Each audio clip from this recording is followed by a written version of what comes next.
O'zbekistonlik himoyachi va birinchi noaniq pasning ijrosida.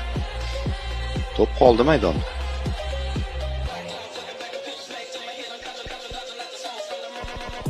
Ichkarida kurash Abduqodir.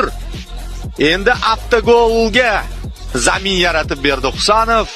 Bemalol aytishimiz mumkin, Abduqodir uchala golda ham ishtirok etdi. Nimagadir hamma akeni tabriklayapti.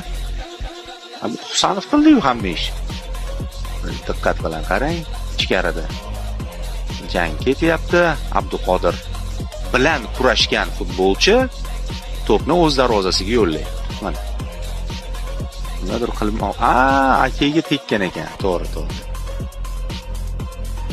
Va yana bitta hujum, ammo bu yerda imkon yo'q. Chunki AK-45 joyida. Turtishiga ham to'g'ri kelmadi, raqibini o'zi kelib Brent yelkaga berishlar.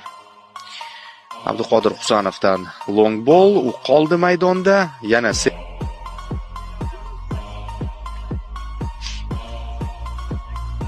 Husanov ham 0. Abduqodirga alohida rahmat dedi Semenyo, chunki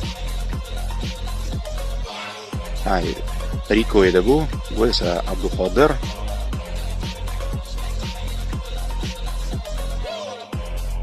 Riko Donnarumma o'ynasa kerak. Baribir jiddiy raqib va yarim final bosqichi titul yaqin.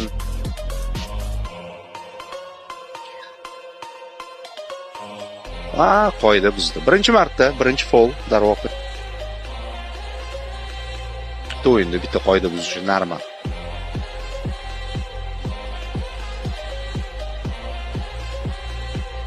Keyin chiqib qolgan. Husanov toza o'ynadi.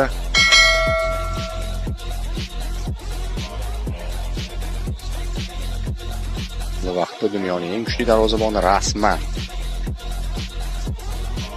Yana Abduqodirni